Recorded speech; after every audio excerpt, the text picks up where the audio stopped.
उपमुख्यमंत्री देवेंद्र फडणवीस आणि भाजप प्रदेशाध्यक्ष चंद्रशेखर बावनकुळे दिल्ली दौऱ्यावर आहेत।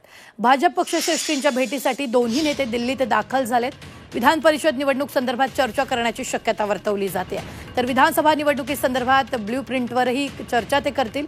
मंत्रिमंडळ विस्तारावरही चर्चा होणार आहे। ही मोठी बातमी आताच्या क्षणाची आपण पाहतो। या संदर्भात ताजे अपडेट देत आहेत आपले प्रतिनिधी कपिल राऊत। कपिल, काय ताजे अपडेट आहेत? नक्कीच उपमुख्यमंत्री देवेंद्र फडणवीस आणि भाजपा प्रदेश अध्यक्ष बावनकुळे हे दिल्लीला रवाना झालेले आहेत आणि पक्षश्रेष्ठींची भेट घेणार आहेत। खूप महत्त्वाचे विषय आहेत महाराष्ट्रातले। सर्वात महत्त्वाचं म्हणजे मंत्रिमंडळ विस्तार जो राहिलेला आहे, कारण की हे जे अधिवेशन आहे हे शेवटचं अधिवेशन असणार आहे या टर्मचं, त्यामुळे मंत्रिमंडळ विस्तार होणे गरजेचं आहे। अनेक प्रश्न आहेत, त्याच्यात मंत्रिमंडळ विस्तार होणं गरजेचं आहे। हा एक महत्त्वाची बैठक असणार आहे।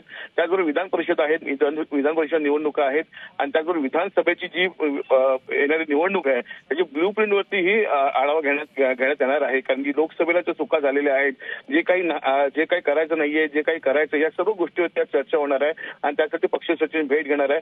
ही भेट राजकीय वर्तुळात खूप महत्त्वाची भेट समजली जाते। या भेटीनंतर कदाचित उद्या किंवा परवा मंत्रिमंडळ विस्तारही होऊ शकतो।